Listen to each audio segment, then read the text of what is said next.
Hello everyone. आज हम start कर रहे हैं क्लास नाइन्थ एनसीईआरटी साइंस का चैप्टर फर्स्ट, जो कि है मैटर इन अवर सराउंडिंग। ठीक है, तो स्टार्ट करने से पहले आप सबका स्वागत है। मेरा नाम है हरीश प्रजापत और आप देख रहे हैं द इंकपोर्ट यूट्यूब चैनल। आज के इस लेक्चर्स के जरिए हम आपको पूरा chapter matter in our surrounding को कंप्लीट सिखाने वाले हैं। इस चैप्टर में आपको क्या क्या चीज़ें मिलने वाली है, इसमें आपको सारे नोट्स मिलेंगे, इसके साथ एकदम क्लियर कंसेप्ट मिलेगा। सारे टॉपिक्स को हम स्टेप बाय स्टेप देखने वाले हैं और समझने वाले हैं। ठीक है, आप देखिए, आपके पास दो ऑप्शन है। आप चाहे तो कॉपी पेन लेकर बैठ सकते हैं, या आप चाहे तो सारे ही टॉपिक्स के नोट्स के स्क्रीनशॉट ले सकते हैं। ठीक है, और आई होप पहला वाला ऑप्शन ज़्यादा बेटर है। ठीक है, बाकी जैसा आपको सही लगे।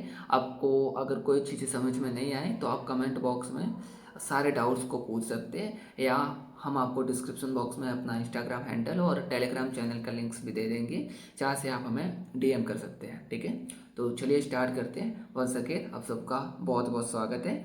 आप देख रहे हैं द इंकपोर्ट यूट्यूब चैनल।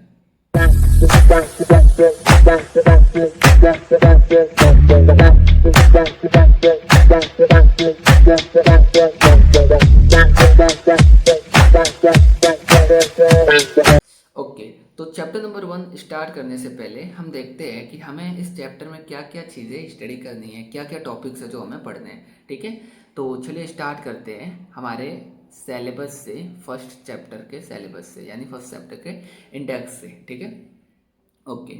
यहाँ पर हमने कुछ चीज़ें आपको एक पेज पर लिखकर दिखाई गई है। ठीक है, याद रखिएगा ये वो सारा चीज़ नहीं है जो हम इसमें पढ़ने वाले हैं। ठीक है, ये वे सारे टॉपिक्स हैं जो आपके इस चैप्टर में बहुत ज़्यादा इम्पोर्टेंट है। ठीक है, इसके अलावा कुछ सब टॉपिक्स भी हैं जो इन सब को समझने के लिए बहुत बहुत ज़्यादा ज़रूरी है, उनको भी हम इसके साथ साथ ही स्टेप बाय स्टेप देखने वाले हैं। तो चलिए देखते हैं कि हमें क्या क्या इसमें खास तौर पर पढ़ना है। ठीक है, सबसे पहले हमें देखना है physical nature of matter. Matter क्या है, उसकी फिजिकल नेचर को हमें पढ़ना है। ठीक है, एंड देन हम स्टार्ट करेंगे हमारे फर्स्ट टॉपिक से, जो कि matter is made of particles. Matter है वो किससे बना है, यानी कि मैटर है वो पार्टिकल्स से मिलकर बना है, और इन पार्टिकल्स का क्या बिहेवियर होता है और किस टाइप से इन पार्टिकल्स के बेस पे हम मैटर को अलग अलग स्टेट पे डिवाइड कर सकते हैं। ठीक है, इसके बाद हमें पढ़ना है how small they are particles. How small are this particle, इन पार्टिकल्स के साइज को देखेंगे, ये कितने स्मॉल हो सकते हैं। ठीक है, नेक्स्ट हमारा टॉपिक रहेगा characteristic of that particles of matter. ये जो मैटर के पार्टिकल्स हैं उनकी क्या क्या कैरेक्टर रहेगी, उनकी कैरेक्टरिस्टिक क्या है। ठीक है, हम देखेंगे पार्टिकल्स है उनके बीच में कुछ स्पेस होता है। ठीक है, स्पेस बिटवीन देम। ठीक है, सेकंड प्रॉपर्टी हम देखेंगे, कैरेक्टरिस्टिक हम इसकी देखेंगे, वो है पार्टिकल्स आर कंटिन्यूसली मूविंग, वो कंटिन्यूसली मूव करते रहते हैं। ठीक है, एंड थर्ड हम इसकी कैरेक्टरिस्टिक देखेंगे, पार्टिकल्स अट्रैक्ट ईच अदर। उनके बीच में अट्रैक्शन का फोर्स होता है, वो आपस में अट्रैक्ट करते हैं, एक दूसरे को आकर्षित करते हैं, चिपके हुए रहते हैं। ठीक है, एंड देन हम देखेंगे स्टेट ऑफ मैटर। मैटर की स्टेट कितनी होती है। ठीक है, हम देखेंगे मैटर की 3 स्टेट होती है, solid state, liquid state and गैसीय स्टेट। ठीक है, इन तीनों स्टेट में क्या डिफरेंस है और क्या इन तीनों स्टेट की अपनी अपनी स्पेशलिटी है। ठीक है, उन सब के बारे में हम डिस्कस करेंगे। ध्यान हम पढ़ेंगे मैटर को एक स्टेट से दूसरी फिजिकल स्टेट में कैसे चेंज किया जा सकता है। ठीक है, इसके बारे में हम देखेंगे। देन हम देखेंगे इवेपोराइजेशन, जो कि है बाष्पीकरण, जो कि इस टॉपिक से आपके बहुत सारे प्रश्न हर बार पूछे जाते हैं। ठीक है, तो ये टॉपिक देख करके हम कुछ और स्पेशल फिनोमेनास देखेंगे, उसके बाद इस चैप्टर को एंड करेंगे। ठीक है, तो आई होप आप पेन कॉपी लेकर बैठे होंगे। तो चलिए स्टार्ट करते हैं हमारे फर्स्ट टॉपिक से, जो कि है मैटर किसे कहते हैं, व्हाट इज मैटर। ठीक है, ओके, चलिए स्टार्ट करते हैं हमारा टॉपिक नंबर फर्स्ट, जो कि है फिजिकल नेचर ऑफ मैटर। ठीक है, मैटर की फिजिकल नेचर क्या क्या होती है। ठीक है, फिजिकल नेचर देखने से पहले सबसे पहले हम देखते हैं मैटर किसे कहते हैं, मैटर किसे कहा जाता है। ठीक है, ओके, तो मैटर जानने से पहले हम सबसे पहले देखते हैं इसकी कुछ हिस्ट्री को। ठीक है, अगर हम इंडियन फिलोसॉफी को देखें, अगर हम शास्त्रों को उठाएं, तो शास्त्रों में पूरी पृथ्वी को 5 तत्वों में डिफाइन किया गया है। वो 5 तत्व कौन कौन से, वो है आकाश, पृथ्वी, वायु, जल और अग्नि। ये 5 ऐसे एलिमेंट्स बताए गए हैं जिनसे मिलकर पूरी दुनिया बनी है, इवन पूरा यूनिवर्स इन्हीं से मिलकर बना है, ऐसा शास्त्रों में बताया गया है। ठीक है, जिन्हें हम कहते हैं पंच तत्व।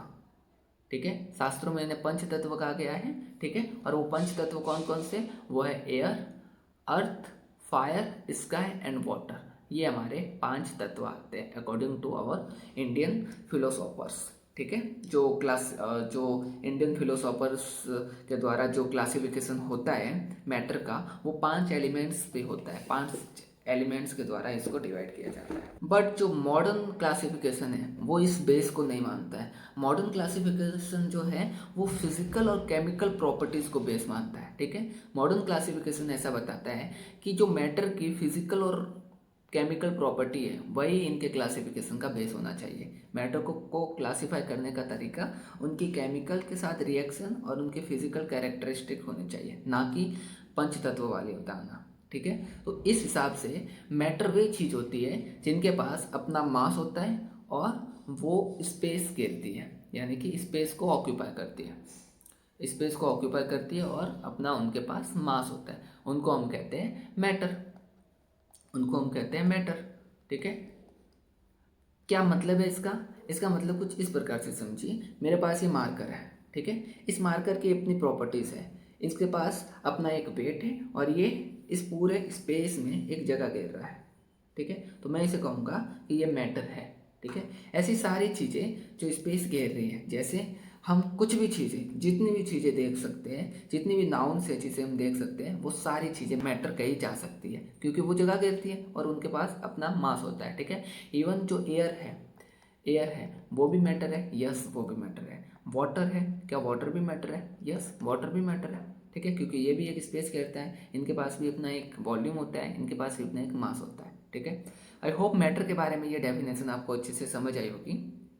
अब अकॉर्डिंग टू फिजिकल कैरेक्टरिस्टिक हम मैटर का क्लासिफिकेशन करते हैं कि फिजिकल कैरेक्टर के हिसाब से मैटर को हम किस हिसाब से डिवाइड करेंगे, किस हिसाब से हम इसे बांटेंगे। ठीक है, चलिए स्टार्ट करते हैं।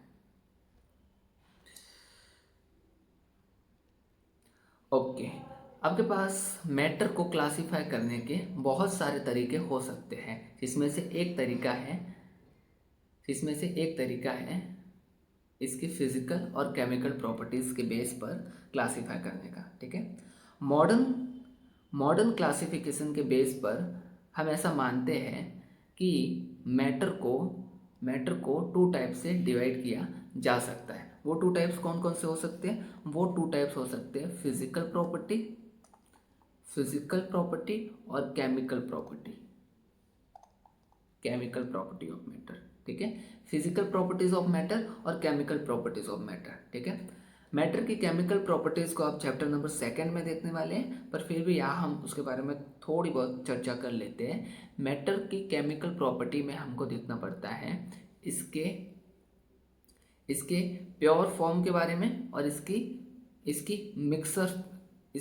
मिक्स फॉर्म के बारे में। यानी केमिकल प्रॉपर्टीज़ के बेस पर मैटर है वो प्योर हो सकते हैं या मिक्सचर्स हो सकते हैं, प्योर हो सकते हैं या मिक्सचर्स हो सकते हैं, मिक्स हो सकते हैं। ठीक है, जो कि हम आगे वाले चैप्टर में देखने वाले हैं। यहाँ पर हमें इसके बारे में अभी नहीं देखना है। ठीक है, हमें इस चैप्टर में देखना है फिजिकल प्रॉपर्टीज़ ऑफ मैटर। ठीक है, फिजिकल प्रॉपर्टीज़ ऑफ मैटर क्या होती है, चलिए देखते हैं। ठीक है, फिजिकल प्रॉपर्टीज़ ऑफ मैटर को हम 3 टाइप से डिवाइड कर सकते हैं। फिजिकल प्रॉपर्टीज़ को हम 3 टाइप से डिवाइड कर सकते हैं। फिजिकल प्रॉपर्टी के बेस पर मैटर जो है वो सॉलिड हो सकते हैं, मैटर जो है वो सॉलिड हो सकते हैं, या फिर वो लिक्विड हो सकते हैं, या फिर वो गैस हो सकती है। ठीक है, हमें इस चैप्टर में सॉलिड, लिक्विड और गैस को ही समझना है। ठीक है, एक बार इन तीनों को आप अच्छे से समझ जाएंगे तो ये पूरा चैप्टर आपके लिए बहुत ज़्यादा इजी हो जाएगा। ठीक है, तो चलिए स्टार्ट करते हैं। हम अपने मैटर की डेफिनेशन हमने देख ली है, हम देखते हैं कि इस मैटर की क्या क्या फिजिकल प्रॉपर्टीज़ होती है। ठीक है, ओके, मैटर की पहली फिजिकल प्रॉपर्टी में हम देखेंगे पार्टिकल्स फॉर्म। ठीक है, पार्टिकल्स फॉर्म, मैटर है वो पार्टिकल्स के फॉर्म में होती है। ठीक है, यानी कि चाहे वो सॉलिड हो, चाहे वो लिक्विड हो, लिक्विड हो या चाहे वो गैस हो, इन सब के पास अपने अपने पार्टिकल्स होते हैं, ठीक है। सॉलिड के पास जो पार्टिकल्स होते हैं वो बहुत ज़्यादा क्लोज होते हैं, लिक्विड के पास जो पार्टिकल्स होते हैं वो थोड़े से मॉडरेट होते हैं, ना तो ज़्यादा क्लोज होते हैं ना ही ज़्यादा दूर होते हैं। और अगर हम गैस को देखें तो उसके जो पार्टिकल्स हैं वो बहुत ज़्यादा दूर होते हैं, इसके जो पार्टिकल्स हैं उनके बीच की जो डिस्टेंस है वो बहुत बहुत ज़्यादा होती है, ठीक है। इस बेस पर हम कह सकते हैं कि मैटर को हमने 3 फॉर्म में डिवाइड किया है। हमने मैटर को सॉलिड फॉर्म में डिवाइड किया है, लिक्विड फॉर्म में डिवाइड किया है और गैसेस फॉर्म में डिवाइड किया है according to its physical characteristic. और इसके बेस पर हम बोल सकते हैं कि मैटर है वो पार्टिकल्स से मिलकर बनी है।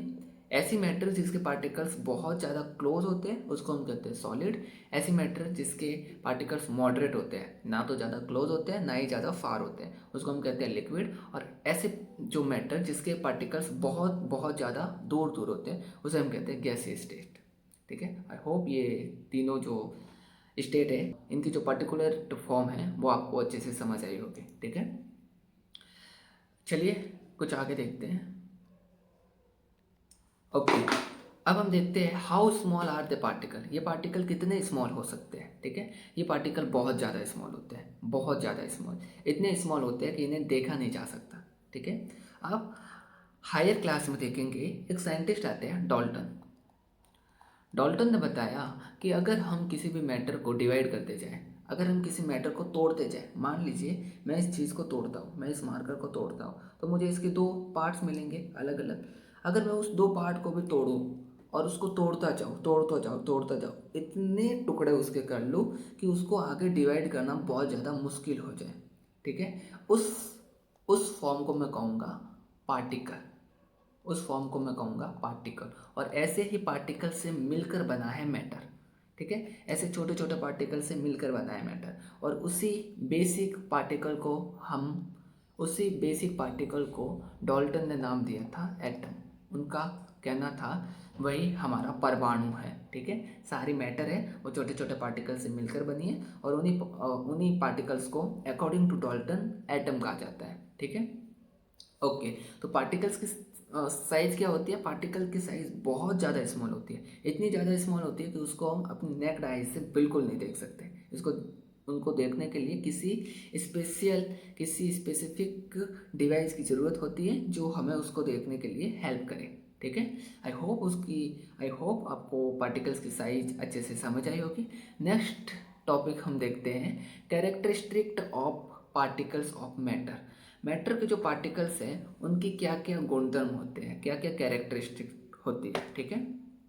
इस चैप्टर्स के अकॉर्डिंग हम मैटर के पार्टिकल्स की 3 बेसिक कैरेक्टरिस्टिक देखेंगे, ठीक है, जिससे आपको ये सारी चीज़ें हैं वो अच्छे से क्लियर हो जाए, ठीक है। हमारी जो पहली कैरेक्टरिस्टिक आती है, यानी जो पहला गुण आता है मैटर का, वो है particles of matter have space between them. जो मैटर के पार्टिकल हैं उनके बीच में स्पेस होता है, ठीक है। इसको समझने के लिए हम एक छोटा सा एक्सपेरिमेंट करते हैं, ठीक है। चलिए चलिए हम एक वाटर कंटेनर लेते हैं जिस पे हम पानी रख सकते हैं, ठीक है। चलिए मैं इस पे वाटर फिलअप करता हूँ। मैंने आपको पहले ही बता दिया है कि वाटर के पार्टिकल्स के बीच में मॉडरेट डिस्टेंस होती है। मतलब इनके पार्टिकल है वो आपस में बहुत ज़्यादा क्लोज नहीं होते हैं, उनके बीच में थोड़ी थोड़ी डिस्टेंस होती है। इसी चीज़ को हम बोलते हैं स्पेस, ठीक है। इनके बीच में स्पेस होता है। इसको हम अब प्रैक्टिकली समझ रहे हैं कि कैसे हम इस पार्टिकल के बीच के स्पेस को हम अच्छे से डिफाइन कर सकते हैं, इसको कैसे एक्सपेरिमेंटली समझ सकते हैं, ठीक है। तो मान लीजिए एक ग्लास है जिसमें मैंने वाटर फिलअप किया है। अब यहाँ पर आप देखेंगे मैं इस पूरे वाटर की जो लेंथ है वो मेज़र कर लेता हूँ कि ये वाटर है वो कितना भरा हुआ है, ठीक है। मैंने यहाँ पर मेज़र किया कि ये वाटर है वो इतना भरा हुआ है, ठीक है। थोड़ी देर बाद मैं इसमें कुछ सॉल्ट डालता हूँ, ठीक है। कुछ सॉल्ट के पार्टिकल हैं वो यहाँ पे डालता हूँ। तो मैं देखता हूँ कि सॉल्ट के पार्टिकल खाली जगह में आकर के इस खाली जगह को भर देते हैं। जो वाटर की जो ये ब्लैंक स्पेस है इस पूरी स्पेस को वो भर देते हैं, ठीक है। और हम देखते हैं कि हमारी अभी तक वो जो गिलास है वो उतना ही भरा हुआ है जितना हमारे स्टार्टिंग में भरा हुआ था, ठीक है। इससे हम क्या कह सकते हैं, इससे हमें पता चलता है कि कोई भी चीज़, कोई भी लिक्विड है, उसमें अगर हम कोई चीज़ डाल रहे हैं, अगर लिक्विड के अगर जो लिक्विड के पार्टिकल हैं उनके बीच में डिस्टेंस नहीं होती, तो वो जो नमक हमने उसमें डाला है, जो उसमें सॉल्ट डाला है, उसकी एक और लेयर बन के इसकी जो साइज़ है वो थोड़ी सी इंक्रीज होनी चाहिए थी, बढ़नी चाहिए थी। पर यहाँ हमने देखा कि वाटर की जो जो फिलअप करने की जो लेंथ है वो उतनी की उतनी है जितनी पहले हुई थी, ठीक है। इसका एक ही मतलब है कि जो सॉल्ट है वो उस ब्लैंक स्पेस में फिल हो गया जिसमें वाटर नहीं था, मतलब जिसमें वाटर के पार्टिकल्स के बीच में ब्लैंक स्पेस था, ठीक है। उस ब्लैंक स्पेस में वो जो सॉल्ट है वो फिलअप हो गया, ठीक है। तो यहाँ से हम अच्छे से समझ सकते हैं कि किस प्रकार से एक जो मैटर है उसके पार्टिकल्स के बीच में स्पेस होता है, ठीक है। इसी को हम एक अदर एग्जांपल से समझते हैं, जो कि है सॉलिड का एग्जांपल। मान लीजिए आपके पास एक ब्रिक है, ठीक है, एक ईंट है, ठीक है। ईंट आप सबने देखी होगी। ईंट एक सॉलिड है, इसीलिए उसके बीच में बहुत ही कम स्पेस होता है, उनके पार्टिकल्स के बीच में बहुत ही कम स्पेस होता है, बट स्पेस होता है, ठीक है। कम होता है पर इनके बीच में स्पेस होता है, ठीक है। मान लीजिए ये इसके पार्टिकल्स है जिनके बीच में बहुत ही कम स्पेस है, ठीक है। ओके, अब मैं क्या करता हूँ, इस ईंट को मैं पानी में डाल देता हूँ, ठीक है। मैं इसको एक एक मिनट के लिए या थोड़ी देर के लिए पानी में रखता हूँ, तो मैं देखता हूँ कि जो वाटर के जो मॉलिक्यूल्स है वो इस पूरी ईंट पे जमा हो जाते हैं या इस पूरी ईंट के अंदर तक धंस जाते हैं, ठीक है। या हम देखते हैं कि वो ईंट फूलती नहीं है, ना ही उस ईंट का साइज है वो इंक्रीज होता है, ठीक है। फिर भी पानी उसमें अंदर बैठ गया, पानी उसमें मिक्स हो गया, पर फिर भी उस ईंट की साइज नहीं बढ़ी है। इसका क्या मतलब है, इसका एक ही मतलब है, जो पानी है वो ईंट के जो मॉलिक्यूल है उनके बीच में जाकर फंस गया, ठीक है। उनके बीच में जो खाली जगह थी उसमें जाकर भर गया। इस पूरे का क्या क्या इस पूरे का क्या वो मतलब है, इस पूरे का एक ही मतलब है कि जो भी मैटर होती है, मैटर के पार्टिकल्स के बीच में स्पेस होता है, ठीक है। और स्पेस को समझने के लिए यहाँ पर हमने दो एग्जांपल अच्छे से समझे, ठीक है। आई होप आपको पहली कैरेक्टरिस्टिक जो है मैटर की, जो पहली कैरेक्टरिस्टिक है वो अच्छे से समझ आई होगी, ठीक है। अब देखते हैं मैटर की दूसरी कैरेक्टरिस्टिक, जो कि है particles of matter are continuously moving, ठीक है। मैटर के पार्टिकल है वो कंटिन्यूसली मूविंग करते रहते हैं, मूव करते रहते हैं, ठीक है। नोट्स आपके सामने, आप इसको स्क्रीनशॉट ले सकते हैं या फिर आप चाहें तो इसको अपनी कॉपी में उतार सकते हैं, ठीक है। चलिए स्टार्ट करते हैं। इसको समझने के लिए कुछ एग्जांपल्स लेते हैं, ठीक है, जिससे आपको ये चीज़ है वो अच्छे से समझ आए, ठीक है। ओके, मान लीजिए आपके पास एक बहुत ही पुरानी सी ब्रेड रखी है, ठीक है। ब्रेड है जो कि बहुत ही पुरानी है, जिसमें से बदबू आ रही है, जिसमें से स्मेल आ रही है। और ये स्मेल आप देखते हो, अगर आप इससे बहुत दूर खड़े हो, इससे मान लीजिए आप 2 मीटर दूर खड़े हैं, फिर भी ये स्मेल यहाँ से आपकी नाक तक सेंस हो जाती है, ठीक है। कैसे कैसे इसका एक ही मतलब है कि इस जो ब्रेड के जो पार्टिकल्स हैं वो हवा में फैल रहे हैं, वो हवा में मूव कर रहे हैं, और मूव करके वो आपकी नोज तक आ रहे हैं, वो आपकी नाक तक आ रहे हैं, ताकि आप उसको सेंस कर पाए, ठीक है। यहाँ से आपको एकदम क्लियरली, एकदम परफेक्ट वे से आप इसको समझ सकते हैं कि जो पार्टिकल्स है वो मूव कर रहे हैं, ठीक है। इसी को हम कहते हैं कि मैटर है वो हमेशा अपने पार्टिकल को मूवमेंट में रखती है, ठीक है। वो अपने पार्टिकल को स्टेबल फॉर्म में नहीं रखते हैं। इसको एक और एग्जांपल से समझते हैं, ठीक है। मान लीजिए आपके पास एक वाटर कंटेनर है, और इस वाटर कंटेनर को मैं हीट करता हूँ, ठीक है। इसको मैं हीट करता हूँ, गर्म करता हूँ। तब आप देखेंगे कि जैसे ही ये पानी गर्म होता है तो इसके पार्टिकल्स है वो आपस में एक दूसरे को टक्कर मारते रहते हैं, ठीक है। मतलब टक्कर मार के ये उबलते हैं, और उबल के ये अपनी स्टेट को, फिजिकल स्टेट को चेंज कर देते हैं, और ये गैस बन जाते हैं और मूव करने लगते हैं, पूरे वायुमंडल में मूव करते रहते हैं, ठीक है। इन दोनों एग्जाम्पल से आप समझ सकते हैं कि मैटर के पार्टिकल्स है वो एक जगह से दूसरी जगह पर चल रहे हैं, एक जगह से दूसरी जगह पर मूव कर रहे हैं। ठीक है, इससे एकदम अच्छे से क्लियर हो जाता है कि मैटर है वो अपने पार्टिकल्स को मूवमेंट में रखती है, ना कि एकदम एकदम स्टेबल फॉर्म में। ठीक है, वो एकदम अपने पार्टिकल को मूवमेंट पे रखती है। ये पार्टिकल की सेकंड कैरेक्टरिस्टिक जो कि हमने इसको डिस्क्राइब कर दी है। ठीक है, एक बार इसकी डेफिनेशन देख लेते हैं। Particles possess kinetic energy as the temperature increases, particles move faster because their kinetic energy increases. ठीक है, देखिए पार्टिकल्स है उनके पास जब हम इसकी टेम्परेचर को इंक्रीज करते हैं, जब इसके ताप को बढ़ाते हैं, जैसा कि यहाँ पर मैंने इस कंटेनर वाले एग्जांपल में आपको बताया, जैसे ही हम इसके ताप को बढ़ाते हैं तो इसके पार्टिकल है वो उनके पास काइनेटिक एनर्जी आ जाती है, गतिज ऊर्जा आ जाती है। काइनेटिक एनर्जी का मतलब होता है चलने की ऊर्जा। जब हम किसी चीज़ को हीट करते हैं तो उसके पार्टिकल से वो दूर जाते हैं, अपनी फॉर्म को चेंज करते हैं, अपनी स्टेट को चेंज करते हैं। ठीक है, इसीलिए हम कहते हैं कि उसके पार्टिकल्स है वो मूवमेंट में रहते हैं। ठीक है, अब अगर वो पार्टिकल्स मान लीजिए वाटर है, वाटर के पार्टिकल उड़ करके अगर वायुमंडल में फैल जा रहे हैं तो हम क्या कहेंगे, वाटर की जो मात्रा है वो मात्रा कम हो गई, जो उसकी जो क्वांटिटी है वो कम हो गई। तो हम यहाँ पे इसको ऐसा कहेंगे कि वो क्वांटिटी कम हुई है, यानी कि डिफ्यूज़ हुई है। इसी डिफ्यूज़ होने को कहते हैं हम डिफ्यूज़न। ठीक है, डिफ्यूज़न कई बार आपको डायरेक्टली पूछ लेते हैं व्हाट इज डिफ्यूज़न। डिफ्यूज़न का मतलब होता है जब मैटर अपनी एक स्टेज को दूसरी स्टेज में चेंज करती है। मान लीजिए लिक्विड है, वो वेपर में कन्वर्ट हो रहा है, वो वाष्प बन रहा है, वेपोराइज हो रहा है, तो उसकी जो क्वांटिटी है वो कम हो रही है। उसी कम होने को हम कहते हैं डिफ्यूज़ होना। ठीक है, और ये कहलाता है साइंस के फॉर्म में diffusion. I hope second characteristic आपको अच्छे से समझ आई होगी। ठीक है, अगर कोई सा भी डाउट है तो वो आप कमेंट सेक्शन में बता सकते हैं।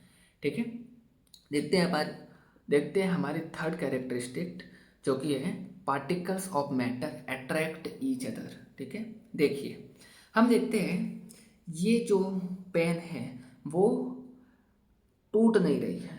क्यों नहीं टूट रही है? मैं कहता हूँ कि इसके जो पार्टिकल्स हैं उन्होंने इन सारे पार्टिकल्स को आपस में बांध करके आपस में ऐसे जकड़े हुए हैं, ऐसे बंधे हुए हैं कि इनको दूर करना बहुत ही ज़्यादा मुश्किल है। इसीलिए मैं इसके कहूँगा कि इसके पास अपनी बाइंडिंग फोर्स है या अट्रैक्शन फोर्स है। ठीक है, इसी को हम कहते हैं attraction properties of matters particle. ठीक है, मैटर के पास अपनी एक अट्रैक्शन प्रॉपर्टी होती है। अगर आप पानी को भी देखते हैं तो पानी है उसके पार्टिकल्स आपस में एक दूसरे से बंधे हुए रहते हैं। ठीक है, एक दूसरे से ऐसे बंधे हुए रहते हैं कि वो एक दूसरे को अलग नहीं होने देते हैं। ठीक है, सॉलिड है, सॉलिड के पार्टिकल्स भी बहुत क्लोजली पैक होते हैं, बहुत ज़्यादा बंधे हुए रहते हैं। और अगर हम गैस देखेंगे तो उसके पार्टिकल्स बहुत ज़्यादा दूर होते हैं। ठीक है, और लिक्विड। ठीक है, ओके। तो यहाँ पर अलग अलग फिजिकल स्टेट के हिसाब से जो पार्टिकल्स का अट्रैक्शन फोर्स है वो भी अलग अलग हो सकता है, पर सबके पास अट्रैक्शन फोर्स है वो होता ही है। ठीक है, सॉलिड के पास बहुत ज़्यादा अट्रैक्शन फोर्स होता है, लिक्विड के पास मॉडरेट होता है, ना तो ज़्यादा और ना ही ज़्यादा कम। ठीक है, और गैस के पास बहुत ज़्यादा वीक अट्रैक्शन फोर्स होता है, पर तीनों के पास अपना अपना अट्रैक्शन फोर्स होता है। इसीलिए हम कहते हैं कि मैटर की ये प्रॉपर्टी है कि वह अपने पार्टिकल्स को आपस में अट्रैक्ट करके रखती है। ठीक है, particles of matter attract to each other. ठीक है, जो मैंने चीज़ें बोली है, मैं जो चीज़ें एक्सप्लेन कर रहा हूँ वो यहाँ पे आपके लिखी हुई है, आप चाहे तो इन्हें ऐसा का ऐसा कॉपी कर सकते हैं। ठीक है, ओके। नेक्स्ट टॉपिक है स्टेट ऑफ मैटर। ठीक है, चैप्टर का बहुत ही ज़्यादा इंपॉर्टेंट टॉपिक है स्टेट ऑफ मैटर। ठीक है, यही से आप सीखते हैं, यहाँ से पहले जो हमने देखा है कि मैटर क्या होता है उस सब को यहाँ पर अप्लाई करना है। ठीक है, स्टेट ऑफ मैटर में।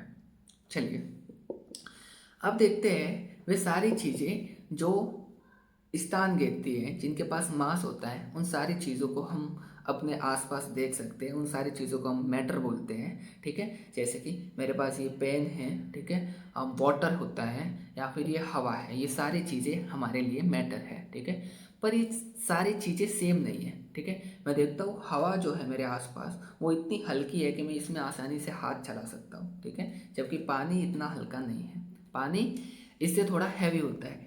पानी के पार्टिकल्स हैं वो थोड़े से पास होते हैं और इनके अंदर अट्रैक्शन फोर्स है वो भी थोड़ी सी ज़्यादा होती है, ठीक है।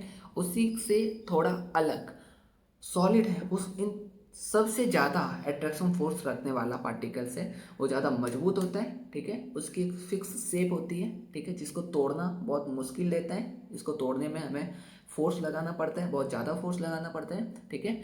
तो इन तीनों स्टेट को हमने अपनी फिजिकल प्रॉपर्टीज़ के आधार पर, इसकी फिजिकल प्रॉपर्टीज़ के आधार पर हम इसके अलग अलग फिजिकल प्रॉपर्टीज़ को आसानी से देख सकते हैं, ठीक है। इसी के बेस पर हमने इसको डिवाइड किया है 3 स्टेट में, ठीक है। उन्हीं 3 स्टेट को बोलते हैं सॉलिड स्टेट, लिक्विड स्टेट और गैस स्टेट ऑफ मैटर, ठीक है।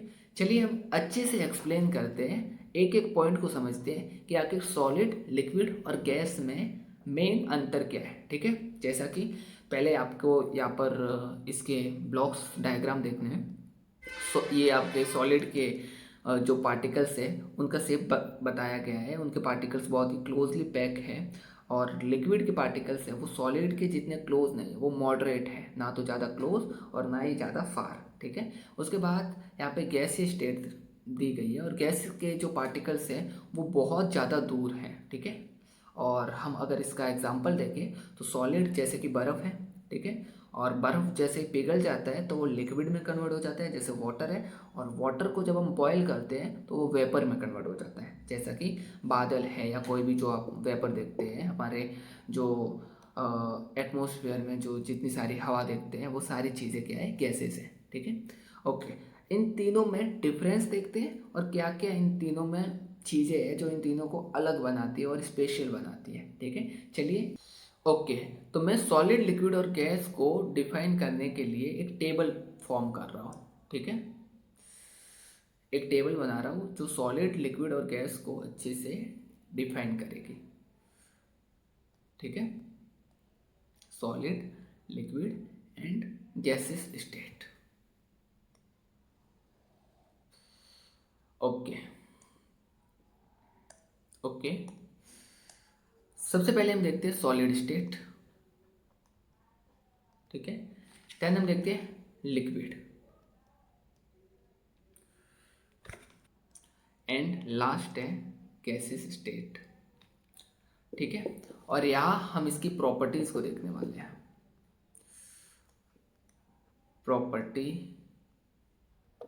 प्रॉपर्टीज को डिस्क्राइब करने वाले हैं। ओके, सबसे पहले बात करते हैं शेप की, बात करते हैं, ठीक है। सॉलिड, लिक्विड और गैस का शेप है वो कैसा होता है, ठीक है। हम देखते हैं कि मान लीजिए ये मेरे पास एक सॉलिड है, अब देख रहे हैं इसका फिक्स्ड शेप है, ठीक है।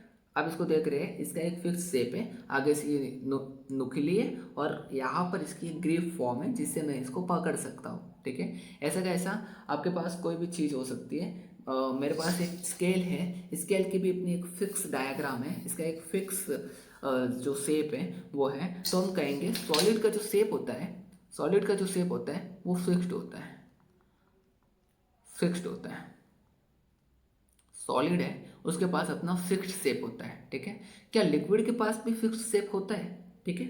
इसके लिए हम एक चीज़ देखते हैं, मैं एक पानी को गिलास में लेता हूँ तो मैं देखता हूँ कि जो पानी है उसकी शेप कैसी है, उसकी शेप वैसी ही है जैसी गिलास की शेप है, ठीक है। अगर मैं पानी को एक मटके में लेता हूँ तो उसकी शेप है वो मटके के जैसी हो जाती है, और अगर मैं पानी को एक बोतल में अगर मैं लेता हूँ तो उसकी शेप भी बदल जाती है। मतलब जैसे जैसे हम अपना कंटेनर चेंज कर रहे हैं, हम उसको पानी को भरने का तरीका चेंज कर रहे हैं, हमने अपनी कंटेनर को जैसे ही चेंज किया तो हमने देखा कि लिक्विड है उसने अपना शेप भी बदल दिया, ठीक है। तो लिक्विड का जो शेप है वो फिक्स नहीं है, नॉट फिक्स्ड, उसका शेप फिक्स नहीं है। उसका शेप कैसा होता है, जैसा हम कंटेनर लेते हैं वो वैसा ही अपना शेप बदल लेता है, ठीक है। या हम इसे ऐसा कह सकते हैं कि जो सॉलिड का जो शेप होता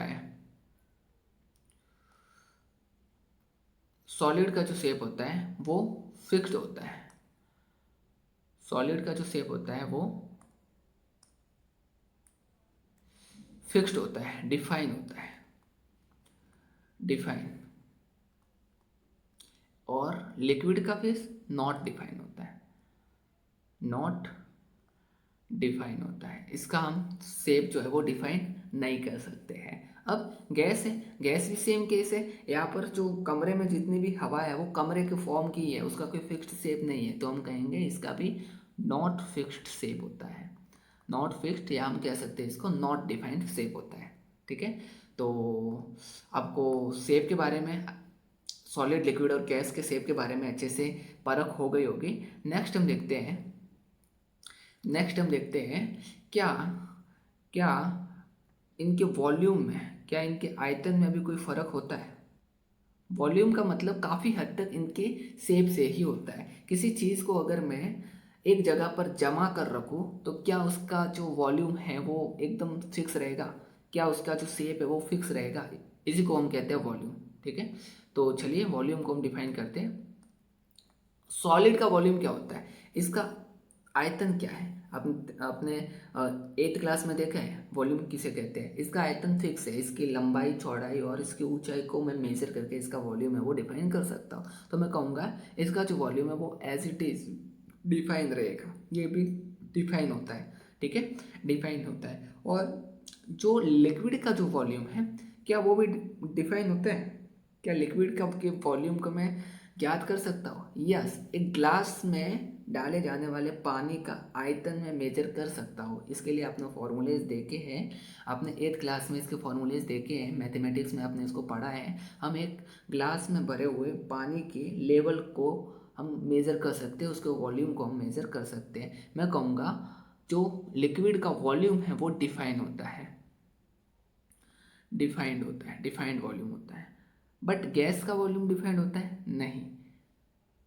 नहीं, गैस का वॉल्यूम डिफाइन नहीं होता क्योंकि उसका फिक्स शेप ही नहीं है, उसको तो मेज़र ही नहीं कर सकते। इस कमरे में जितनी हवा है वो यहाँ पर फिक्स्ड नहीं है, कभी वो यहाँ से दूसरे कमरे में जा रहे हैं, कभी वो वापस अंदर आ रही है, वो बिल्कुल फिक्स नहीं है। तो मैं इसे कहूँगा नॉट फिक्स, ये तो एज इट इज़ रहेगा, नॉट फिक्स्ड। ठीक है, आई होप ये चीज़ आपको क्लियर हुई होगी।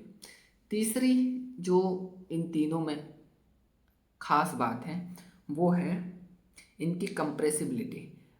एक सेकेंड, मैं इस वीडियो को थोड़ा यहाँ से हटा देता हूँ। ठीक है, वह कंप्रेसिबिलिटी।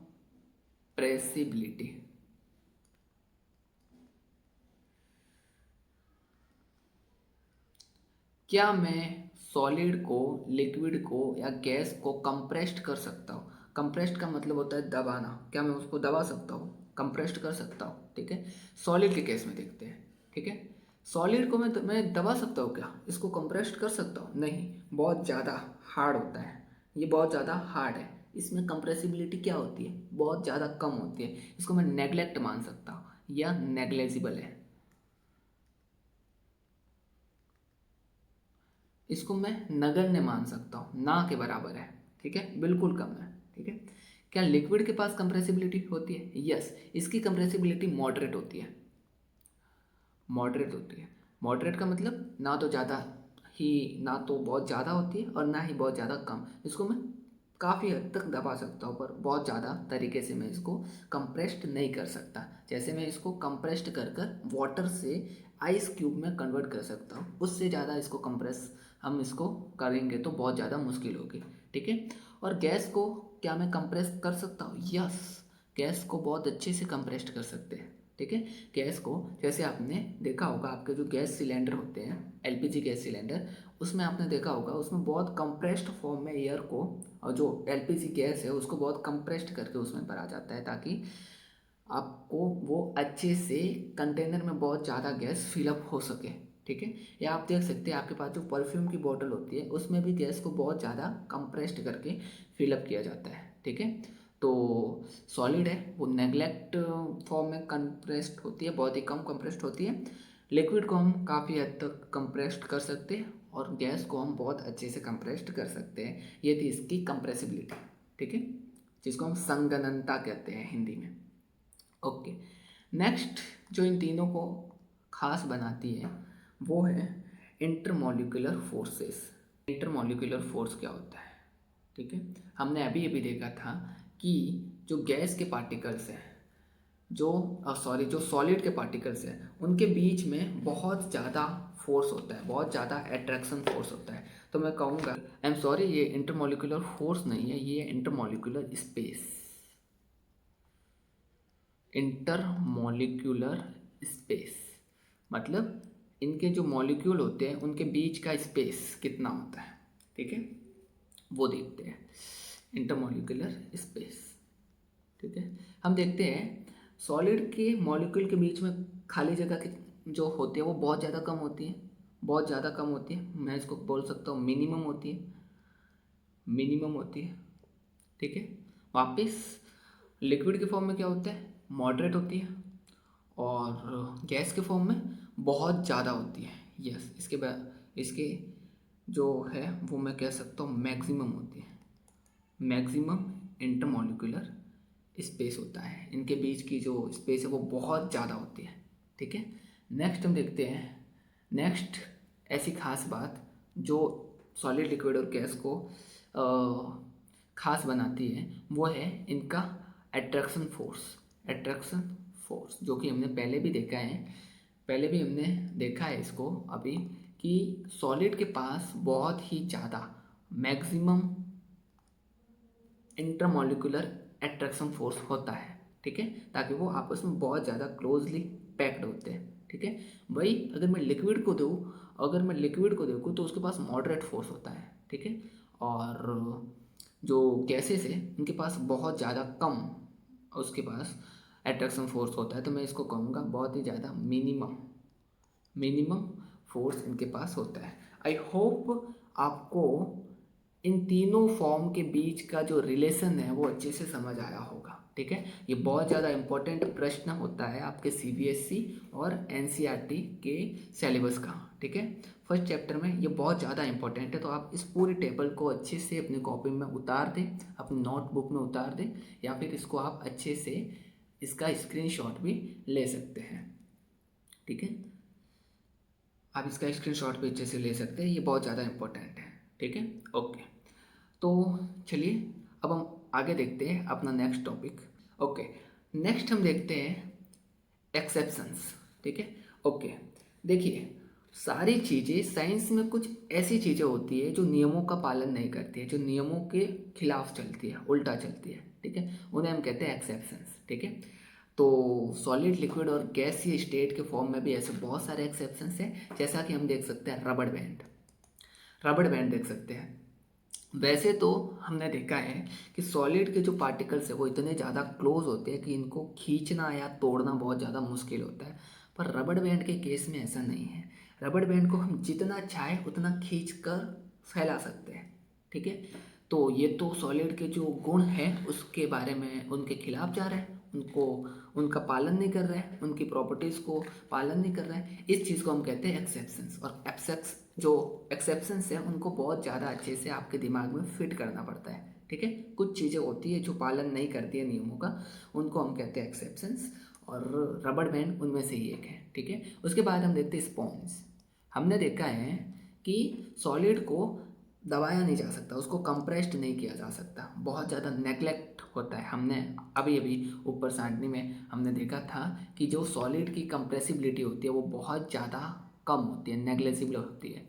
ठीक है, बट स्पॉन्ज के केस में उल्टा है। स्पॉन्ज को हम दबा सकते हैं, हम इसको जितना चाहे उतना कंप्रेस्ड कर सकते हैं, यानी कि ये प्रॉपर्टीज़ के खिलाफ जा रहा है, इसीलिए ये भी एक क्या है, अपना एक्सेप्शन है, अपवाद है। ठीक है, जो नियमों का पालन नहीं कर रहा है। ठीक है, नेक्स्ट हम देखते हैं गैसेस डिसॉल्व इन लिक्विड। कुछ गैसें ऐसी होती है जो लिक्विड में डिसॉल्व हो जाती है। वैसे तो ये चीज़ें आपके हायर क्लासेस की है चीज़ें, जैसे हम हाइड्रोजन गैस को बहुत सारे केमिकल्स में डिसॉल्व कर सकते हैं, इसकी एक पूरी मेथड होती है और इसकी एक डिवाइस भी होती है बाकायदा, उसके बारे में आपको देखना नहीं है। पर कुछ गैसें ऐसी भी होती है जो डिसॉल्व हो सकती है। ठीक है, तो ये भी जो है, ये तीनों जो है वो आपके लिए एक एक्सेप्शंस कहलाते हैं, यानी कि ये जो है वो चीज़ों का पालन नहीं कर रहे हैं, वो अपने नियमों का पालन नहीं कर रहे, प्रॉपर्टीज़ का पालन नहीं कर रहे हैं। आई होप चीज़ें आपको अच्छे से एक्सप्लेन हो रही होगी।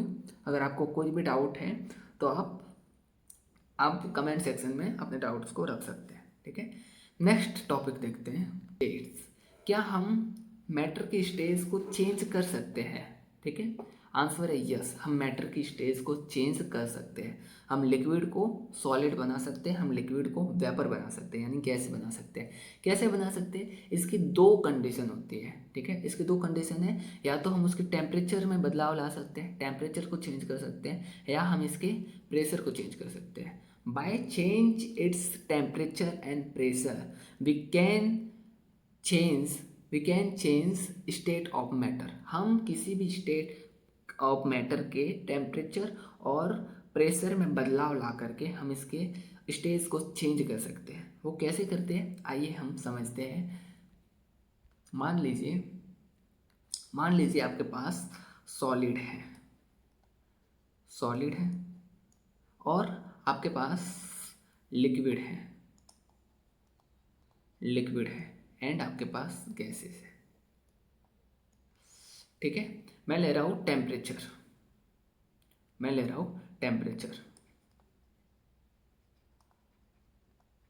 ठीक है। मैं इनके टेम्परेचर को चेंज करने वाला हूँ। टेम्परेचर के चेंज करने से मैं देख सकता हूँ कि इसमें क्या क्या बदलाव हो सकते हैं, ठीक है। चलिए मैं मार्कर को थोड़ा सा चेंज कर लेता हूँ। ओके, मान लीजिए मैं सॉलिड का टेम्परेचर इंक्रीज़ करता हूँ, मैं सॉलिड का है वो टेम्परेचर बढ़ाता हूँ, तो मुझे क्या मिलता है? जैसे जैसे मैं किसी सॉलिड को गर्म करता हूँ, मान लीजिए आपके पास एक लोहे का एक टुकड़ा है, आप उसे गर्म करेंगे तो वो पिघल जाता है, और वो पिघल करके लिक्विड में बदल जाता है, वो तरल में बदल जाता है। या फिर मैं इसका एक बहुत अच्छा एग्जांपल दे सकता हूँ, आइस है, ठीक है। आइस है, मैं आइस को अगर पिघलाता हूँ, आइस को गर्म करता हूँ, टेम्परेचर को बढ़ाता हूँ, टेम्परेचर का मतलब होता है तापमान, तापमान को अगर मैं बढ़ाता हूँ तो हम देखते हैं कि आइस क्यूब है वो वाटर में कन्वर्ट हो जाता है। वाटर क्या है? लिक्विड है। तो हम यहाँ क्या कहेंगे, जैसे ही मैं किसी सॉलिड के टेम्परेचर को बढ़ाता हूँ तो वो लिक्विड में कन्वर्ट हो जाता है, वो लिक्विड में कन्वर्ट हो जाता है, ठीक है। इस सॉलिड से लिक्विड में कन्वर्ट होने पर हमें कुछ अमाउंट ऑफ हीट सॉलिड को देनी पड़ती है, ठीक है। उस अमाउंट ऑफ हीट यानी कि वो टेम्परेचर जिस पर सॉलिड है वो लिक्विड में बदल जाता है, उस टेम्परेचर को हम बोलते हैं मेल्टिंग पॉइंट। मेल्टिंग पॉइंट यानी कि वो तापमान जिस पर कोई सॉलिड लिक्विड में कन्वर्ट होना स्टार्ट होता है, उसे हम कहते हैं melting point of that matter, ठीक है। उस मैटर का हम मेल्टिंग पॉइंट कहते हैं, ठीक है। ओके, मेल्टिंग पॉइंट हमेशा सॉलिड का निकाला जाता है, ना कि लिक्विड और गैसेस का, ठीक है। तो लिक्विड और गैसेस को क्या हम गर्म नहीं कर सकते? यस ऑफ कोर्स कर सकते हैं। उनके लिए मेल्टिंग पॉइंट नहीं होता? नहीं, उनके लिए मेल्टिंग पॉइंट नहीं होता, उनके लिए एक अलग सा पॉइंट होता है, उसे हम देखते हैं क्या होता है, ठीक है। मान लीजिए मैं लिक्विड को गर्म करता हूँ तो लिक्विड चेंज हो जाता है गैस में, लिक्विड चेंज हो जाता है गैस में। ओके, लिक्विड से गैस में चेंज होना, लिक्विड से गैस में चेंज होना, मान लीजिए मैं वाटर को गर्म करता हूँ तो वो वेपर में कन्वर्ट हो जाता है जो कि गैस है।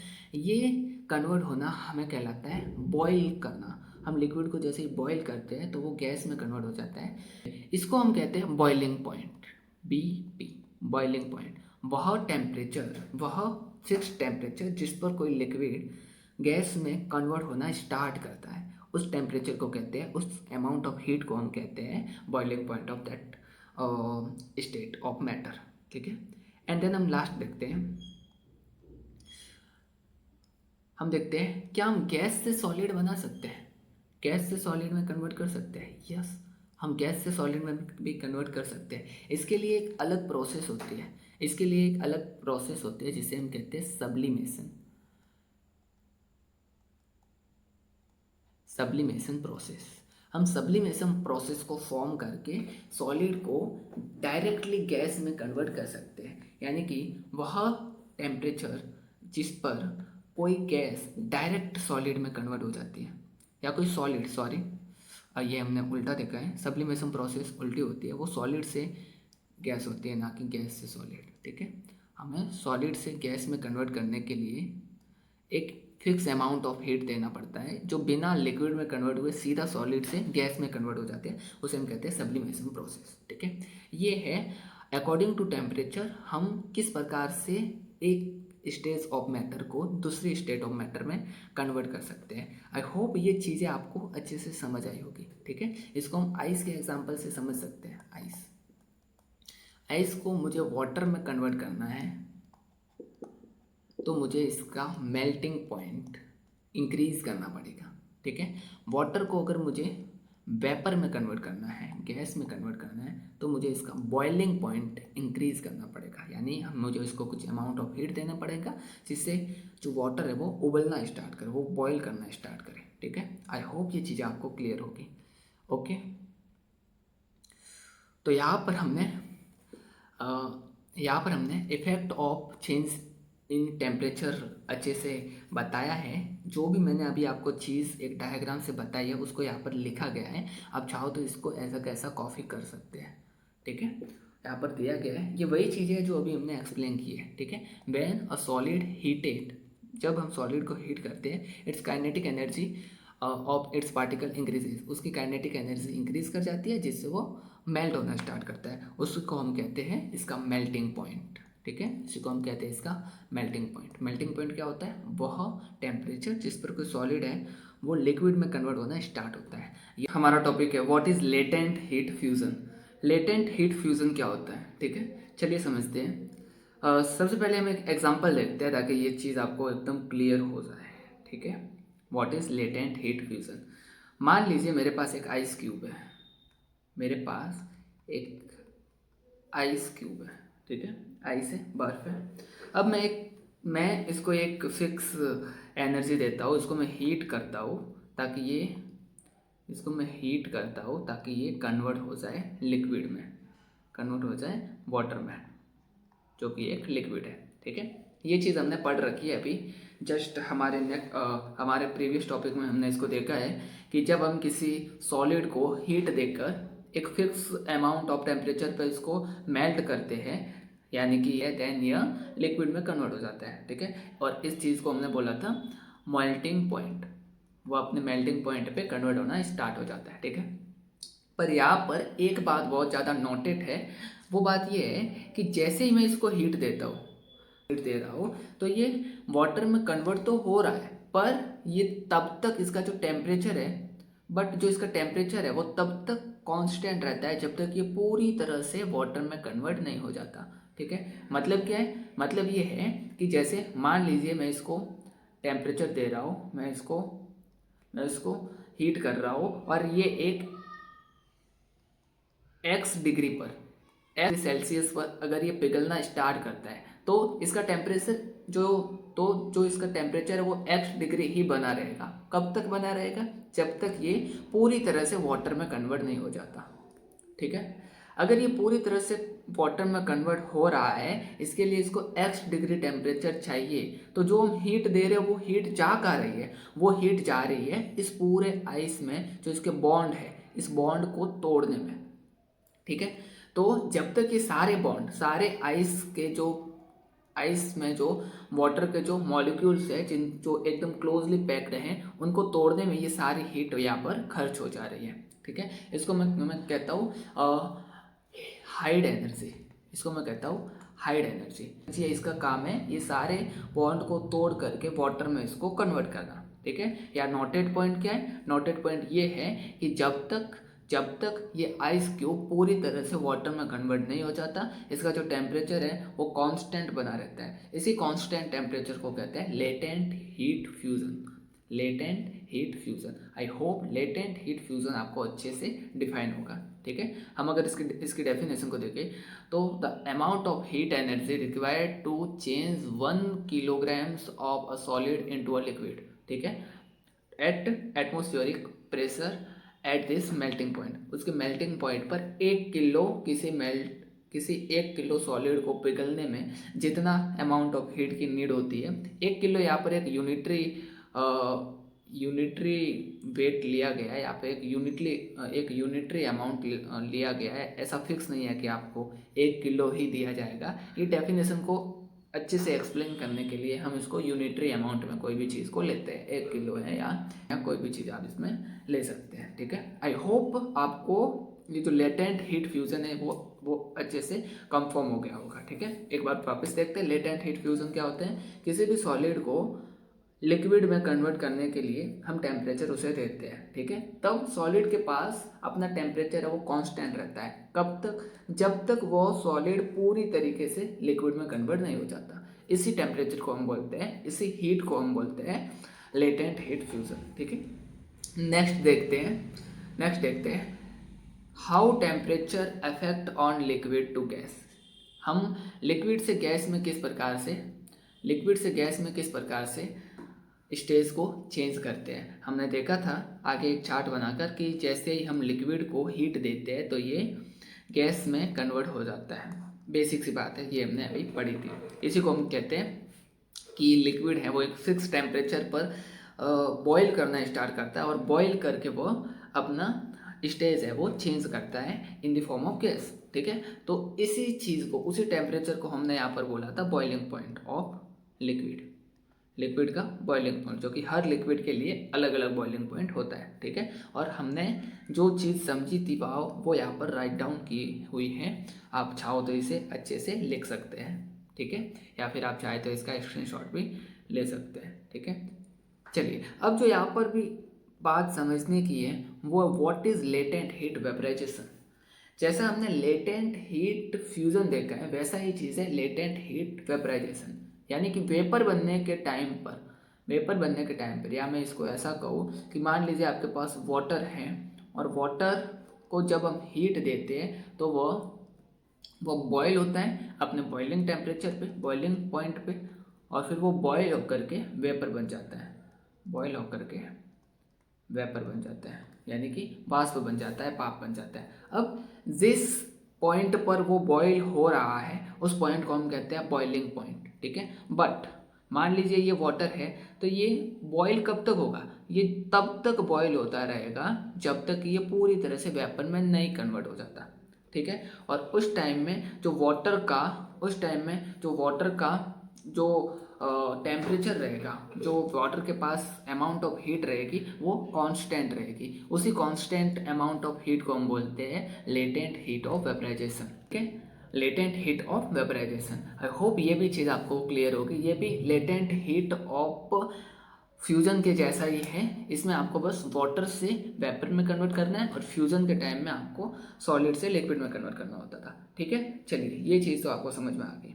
अब एक चीज़ आपको ऐसे ही पूछ ली जाती है जनरली कि आपके पास जैसे ही हम किसी वाटर को स्टीम करके वेपर में कन्वर्ट करते हैं तो वेपर है उसका टेम्परेचर थोड़ा सा हाई होता है, जबकि वाटर का as compare to vapour temperature low होता है। ऐसा क्यों होता है? ठीक है, या आपने ऐसा देखा होगा जैसे हम रोटी को सेकते हैं तो रोटी जब फूल जाती है तो उसमें से जो स्टीम निकलती है वो स्टीम बहुत ज़्यादा गर्म होती है एज़ कम्पेयर टू रोटी। ठीक है, उस गर्म रोटी से भी ज़्यादा गर्म जो चीज़ है वो होती है उसकी वेपर। ठीक है, ऐसा क्यों होता है? तो आपको याद रखना है कि जो वेपर होती है वेपर में उसका लेटेंट हीट छुपी होती है। उसका लेटेंट हीट जो है उसकी छुपी हुई ऊर्जा है वो भी उसमें इन्वॉल्व होती है। उसी लेटेंट हीट यानी कि एक्स्ट्रा अमाउंट ऑफ हीट के कारण जो वेपर है वो बहुत ज़्यादा गर्म होता है एज़ कम्पेयर टू वाटर। ठीक है, या as compare to other things उसकी जो वेपर है वो उससे ज़्यादा गर्म होती है। ठीक है, ये आपको बहुत बार सवाल ऐसे ही पूछ लेते हैं 1 या 2 नंबर के सवाल में। ठीक है, चलिए अब देखते हैं नेक्स्ट अपना टॉपिक। हमने टेम्परेचर के 2 एप्लीकेशन देख लिए हैं कि टेम्परेचर से हमें सॉलिड में अगर टेम्परेचर हम इंक्रीज़ करते हैं तो वो लिक्विड में कन्वर्ट हो जाता है उसके मेल्टिंग पॉइंट पे। वैसे ही जैसे ही हम लिक्विड का टेम्परेचर इंक्रीज़ करते हैं तो वो अपने बॉइलिंग पॉइंट पे वेपर में कन्वर्ट हो जाता है। ठीक है, अब देखते हैं क्या हम सॉलिड को डायरेक्टली गैस में कन्वर्ट कर सकते हैं। ठीक है, मीन्स क्या है इसका मीन्स ये है कि हमने अभी तक पढ़ा है कि सॉलिड को जैसे ही हम मेल्टिंग पॉइंट पे गर्म करते हैं तो वो लिक्विड बन जाता है, और लिक्विड को जैसे ही हम बॉइलिंग पॉइंट पे गर्म करते हैं तो वो गैस बन जाता है। ठीक है, बट क्या ऐसा भी हो सकता है कि सॉलिड को हम गर्म करें और वो बिना लिक्विड में कन्वर्ट हुए सीधा ही गैस में कन्वर्ट हो जाए? क्या ऐसा हो सकता है? यस, ऐसा हो सकता है। इस प्रोसेस को हम बोलते हैं सब्लिमेशन प्रोसेस, उदर्वपातन अभिक्रिया। ठीक है, इस चीज़ को अच्छे से समझने के लिए हम एक एक्सपेरिमेंट देखते हैं। ठीक है, इस एक्सपेरिमेंट को करने के लिए सबसे पहले आपको चाहिए होगा एक ट्राइपॉड स्टैंड, जिस स्टैंड पर हम अपनी एक प्लेट रख सकें। एक ट्राइपॉड स्टैंड चाहिए जिस पर हम अपनी प्लेट है वो रख सकें, ठीक है, ओके। और हमें इस ट्राइपॉड स्टैंड के नीचे अपना एक चूल्हा लगाना है, अपना एक हीट गैस लगाना है, ठीक है। यहाँ पर हमको एक गैस सिलेंडर से कनेक्ट किया हुआ एक सोर्स चाहिए जो इसको हीट करेगा, ओके। अब इस स्टैंड पर हमें एक प्लेट रखनी है जिस प्लेट को बोलते हैं चाइना डिश, ठीक है। ये चाइना डिश चीनी मिट्टी की प्लेट होती है जो जल्दी से पिघलती नहीं है। अब हम क्या करते हैं, अब हम इस प्लेट में लिटिल अमाउंट ऑफ अ सब्सटेंट लेते हैं। इस प्लेट में कपूर का कुछ अमाउंट लेते हैं, ठीक है। कपूर क्यों लेते हैं अभी आपको पता चल जाएगा कपूर क्यों लेना है, ठीक है। इसमें हम ले रहे हैं कपूर। कपूर तो आपने सबने देखा होगा, ठीक है, वाइट कलर का होता है, ओके। अब आपको क्या लेना है, एक कीप लेना है। कीप क्या होता है, जिससे हम किसी भी चीज़ को बोतल में भरने के लिए यूज़ में लेते हैं ना, इस टाइप की वो डिवाइस आती है, इस टाइप की डिवाइस आती है जिसका हम यूज़ करते हैं किसी भी चीज़ को बोतल में वगैरह भरने के लिए, ओके। यहाँ पर हम कोई भी लिक्विड डालते हैं और उसको हम किसी भी टेस्ट ट्यूब या किसी भी बोतल में उससे भर सकते हैं। इस कीप को मैं उल्टा करके इस चाइना डिश पर रख देता हूँ, ठीक है। इसको मैं जैसे उल्टा करके यहाँ पर रखूँगा तो ये कुछ इस प्रकार से मुझे दिखेगा, ओके। ये इस प्रकार से मुझे दिखता है। मेरी ड्राइंग इतनी अच्छी नहीं है तो आप ज़रा इसे समझ जाना, ठीक है, ओके। इस प्रकार से मैं इसे रखता हूँ और इसके मुंह को मैं कॉटन से पैक कर देता हूँ, कॉटन तो, ताकि यहाँ से कोई चीज़ है वो बाहर ना जा सके, ठीक है। और मैं इस पूरी प्रोसेस को कंटिन्यू करता हूँ। जैसे ही मैं इसको हीट देता हूँ तो मैं चीज़ एक नोटिस करता हूँ, वो ये चीज़ है कि यहाँ पर जो ये कपूर है, ये कपूर बिना पिघले सीधा ही गैस में कन्वर्ट हो जाता है और गैस में कन्वर्ट होकर ये सीधा हमको यहाँ पर इसका अमाउंट है वो जैम हो जाता है यहाँ पर वो, क्योंकि ये बाहर तो निकल नहीं सकता, गर्म होकर ये ऊपर उठता है और ऊपर उठकर इस कीप के जो मैंने यहाँ पर रखा है इसके चारों तरफ ऐसे यहाँ पर जमा हो जाता है, ठीक है। तो इसको मैं वापस सॉलिड फॉर्म में देख सकता हूँ, ठीक है। इसी प्रोसेस को बोलते हैं सब्लिमेशन प्रोसेस। ये सब्लिमेशन प्रोसेस का प्रैक्टिकल है, ठीक है। इस प्रैक्टिकल में हमने क्या किया है, इस प्रैक्टिकल में हमने एक चाइना डिश पर कपूर को गर्म किया है और जैसे इसको गर्म किया है तो ये सीधा सॉलिड से सीधा गैस में कन्वर्ट हो रहा है और गैस से डायरेक्टली सॉलिड में कन्वर्ट हो रहा है। इसमें लिक्विड स्टेट आ ही नहीं रही है, ये लिक्विड में कन्वर्ट हो ही नहीं रहा है। इस चीज़ को कहते हैं सब्लिमेशन प्रोसेस। ऐसी प्रोसेस जिसमें सॉलिड डायरेक्टली गैस में कन्वर्ट होता है और गैस डायरेक्टली सॉलिड में कन्वर्ट होती है, उस चीज़ को हम कहते हैं सब्लिमेशन प्रोसेस, जिसमें लिक्विड स्टेज का कोई रोल नहीं होता है, ठीक है। आई होप सब्लिमेशन प्रोसेस आपको अच्छे से समझ आई होगी। एक बार वापस इसको देखते हैं। What is sublimation process, a change of state directly from solid to gas without changing into liquid state upon heating। Heat करने के दौरान बिना लिक्विड स्टेज में चेंज हुए सीधा डायरेक्टली सॉलिड टू गैस में कन्वर्ट होना, यही कहलाता है सब्लिमेशन प्रोसेस, ठीक है। अब देखते हैं डिपोजिशंस क्या है।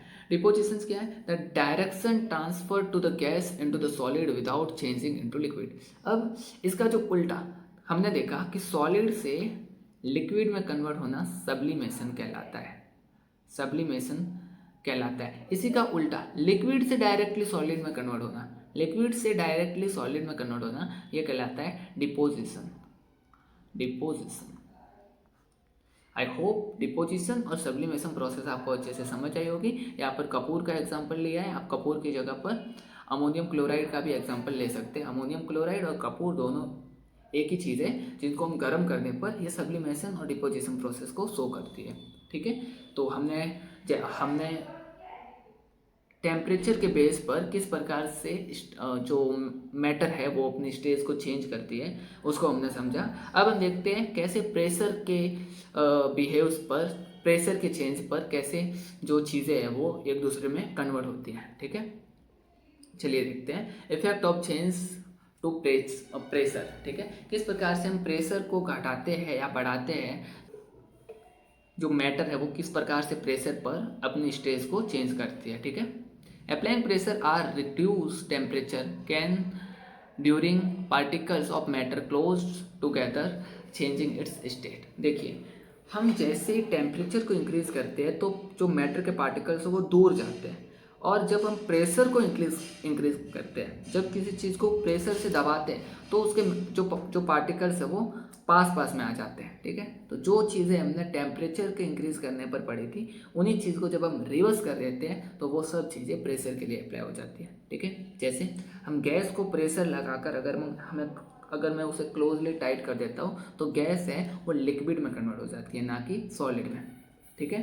अब जैसे ही मैं लिक्विड को और ज़्यादा क्लोज लाकर, जैसे वाटर है, वाटर को मैं किसी भी प्रोसेस से, मान लीजिए उसको फ्रीज करके मैं अगर बहुत ज़्यादा पास ला देता हूँ तो उस चीज़ को मैं कहता हूँ कि इसका मैंने प्रेशर है वो इंक्रीज़ किया है। और जैसे ही मैंने इसका प्रेशर इंक्रीज़ किया है तब जो लिक्विड है वो सॉलिड में कन्वर्ट हो गया है, ठीक है। यानी कि जो चीज़ें टेम्परेचर चेंज करने पर एक फॉर्म शो कर रही थी, उसी का रिवर्स फॉर्म कहलाता है प्रेशर के फॉर्म में, ठीक है। जब हम प्रेशर को इंक्रीज करते हैं तो क्या होता है, प्रेशर को इंक्रीज करते हैं तो गैसेस है वो लिक्विड में कन्वर्ट हो जाती है, ठीक है, और लिक्विड है वो सॉलिड में कन्वर्ट हो जाता है, ठीक है। कुछ स्टेट इंटर कन्वर्जन की कुछ समरी देखते हैं। हमने जो चीज़ें पढ़ी है अभी, देखा है कि किस प्रकार से जो मैटर है वो टेम्परेचर के बिहेव्स पर सॉलिड से लिक्विड में कन्वर्ट होती है, लिक्विड से गैस में कन्वर्ट होती है, और किस प्रकार से सीधा सॉलिड से गैस में कन्वर्ट होती है। फिर हमने प्रेशर अप्लाई किया और प्रेशर से भी देखा कि किस प्रकार से मैटर है वो एक दूसरे में चेंज होती है, ठीक है। इन सब को किन किन नामों से जाना जाता है उस सब की समरी यहाँ पर दी गई है कि अगर कोई भी मैटर अगर सॉलिड से लिक्विड में चेंज हो रही है तो हम कहेंगे कि वहाँ पर जो टेम्परेचर वर्क कर रहा है उस टेम्परेचर को हम कहेंगे मेल्टिंग पॉइंट या उसका फ्यूजन पॉइंट कहेंगे, ठीक है। नेक्स्ट है, अगर कोई लिक्विड है और वो गैस में अगर कन्वर्ट हो रहा है तब हम वहाँ पर कहेंगे वेपराइजेशन प्रोसेस हो रही है, ठीक है। इस चीज़ को हम क्या कहते हैं, वेपराइजेशन प्रोसेस। नेक्स्ट है, अगर कोई गैस सीधा ही सॉलिड में कन्वर्ट हो रही है देन हम इसे कहेंगे डिपोजिशन, और अगर कोई सॉलिड गैस में कन्वर्ट हो रहा है तो हम इसे कहेंगे सब्लिमेशन, जो कि एक दूसरे के अपोजिट्स है, ठीक है। ये हमने अभी देखा है, ठीक है। नेक्स्ट है, अगर कोई गैस लिक्विड में कन्वर्ट हो रही है, अगर कोई गैस लिक्विड में कन्वर्ट हो रही है देन हम उसे कहेंगे कंडेंसेशन, जिसको हिंदी में कहते हैं संघनन या फ्रीज होना, ठीक है। और अगर कोई लिक्विड सॉलिड में कन्वर्ट हो रहा है देन हम उसे कहेंगे फ्रीजिंग और सॉलिडिफिकेशन, ठीक है, ठीक है। तो ये सारी समरी को आपके दिमाग में इस सब को फिट रखना है कि किस स्टेट से कौन से स्टेज चेंज होती है तब उस चीज़ को हम क्या कहते हैं, ठीक है। चलिए अब हम आगे बढ़ते हैं, इवेपोराइजेशन क्या है, ठीक है। इवेपोराइजेशन या वाष्पीकरण क्या है। वाष्पीकरण, वाष्पीकरण, वाष्पीकरण किसे कहते हैं, ठीक है। ओके, बेसिकली हमने अभी पढ़ा है कि अगर कोई लिक्विड इस हद तक गर्म हो जाए कि वो अपने बॉइलिंग पॉइंट को टच करे, यानी कि अगर वो अपने बॉइलिंग पॉइंट को हिट करे तब जाकर वो कन्वर्ट हो जाता है वेपर में, और इस चीज़ को हमने बोला था वेपराइजेशन प्रोसेस, ठीक है। परंतु यह प्रोसेस हर बार हो यह ज़रूरी नहीं है। कभी कभी क्या होता है, बिना बॉइलिंग पॉइंट को टच किए भी कोई लिक्विड है वो सीधा गैस में कन्वर्ट हो जाता है या सीधा वेपर में कन्वर्ट हो जाता है। इसी प्रोसेस को कहते हैं इवेपोराइजेशन प्रोसेस या वेपोराइजेशन प्रोसेस, ओके। चलिए हम देखते हैं किस प्रकार से यह फिनोमिना वर्क करता है। यहाँ पर इसकी डेफिनेशन दे रखी है, the phenomena of liquid changing into vapours at any temperature below its boiling point is called evaporation. मतलब बॉइलिंग पॉइंट से नीचे किसी भी टेम्परेचर पर अगर लिक्विड गैस में कन्वर्ट हो जा रहा है तो हम उसे कहेंगे कि इसका इवेपोराइजेशन हो रहा है, ठीक है। यह एक सरफेस फिनोमिना है, ठीक है। यह फिनोमिना केवल सतह पर होता है, ठीक है, पूरे लिक्विड के लिए यह काम में नहीं आता। जैसे कि हम अगर एग्जांपल लें जो समुंदर होते हैं,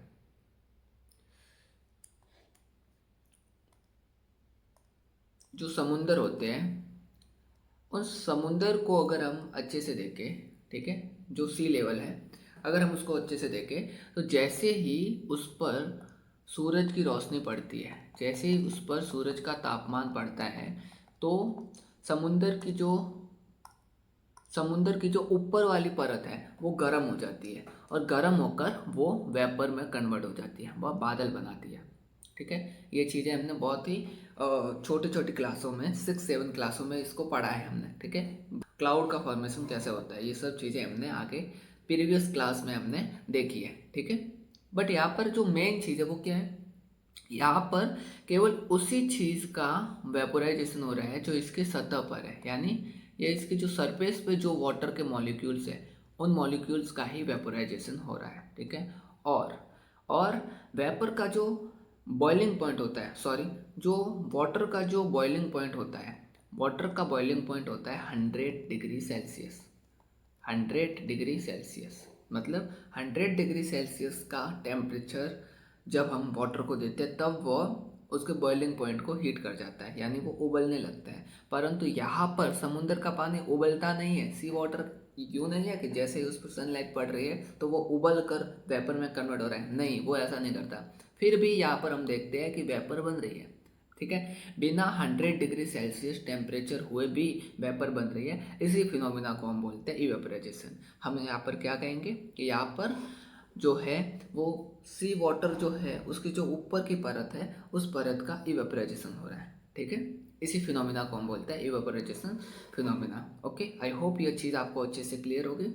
अब देखते हैं इवेपोराइजेशन से आपको किस टाइप के प्रश्न पूछे जाते हैं। ठीक है, सबसे बेसिक आपके जो सबसे बेसिक जो प्रश्न पूछे जाते हैं वो ये है कि फैक्टर अफेक्टिंग ऑन इवेपोराइजेशन क्या है, मतलब इवेपोराइजेशन को कौन कौन से कारक ऐसे हैं जो उसको अफेक्ट करते हैं। ठीक है, सबसे पहले है सरफेस एरिया। सरफेस एरिया जितना बड़ा होगा इवेपोराइजेशन उतना ही ज़्यादा होगा। ठीक है, फॉर एग्जांपल हम देखते हैं, जैसे ही हम अपने क्लॉथ्स को, अपने कपड़ों को सुखाते हैं धूप में, तो वहाँ पर आप देखते हैं कि कपड़ों में जो वाटर है, मान लीजिए ये अपना कोई कपड़ा है, ठीक है, इसको जब मैं धूप में सुखाता हूँ तो इस कपड़े का जो है वेपराइजेशन हो रहा है। ठीक है, बट जितना कपड़ा बड़ा होगा, उसका सरफेस एरिया जितना बड़ा होगा उतना ही ज़्यादा अमाउंट में इसको हीट मिलेगी, और जितनी ज़्यादा इसको हीट मिलेगी उतना ही ज़्यादा इवेपोराइजेशन अच्छे से होगा। ठीक है, तो यहाँ पर हम क्या देख रहे हैं, जैसे जैसे मैं उसका सरफेस एरिया यानी कि कपड़े की साइज़ को मैं अगर बढ़ा रहा हूँ तो इवेपोराइजेशन भी ज़्यादा हो रहा है। ठीक है, तो सरफेस एरिया इवेपोराइजेशन को किस प्रकार से इफेक्ट करता है, सरफेस एरिया बढ़ने पर वेपराइजेशन की जो क्वांटिटी है वो भी बढ़ जाती है। ठीक है, नेक्स्ट आता है टेम्परेचर। ये तो सिंपल सी बात है, अगर मैं तापमान बढ़ाता हूँ तो वेपर है वो ज़्यादा क्रिएट हो गए। ठीक है, इसका मतलब टेम्परेचर बढ़ने पर इवेपोरेशन जो है वो क्या होगा, कम होगा कि ज़्यादा होगा, ऑफकोर्स ज़्यादा होगा। ठीक है, तो टेम्परेचर बढ़ने पर भी इवेपोराइजेशन जो है वो इंक्रीज करता है। ओके, नेक्स्ट देखते हैं ह्यूमिडिटी। ह्यूमिडिटी का मतलब होता है नमी।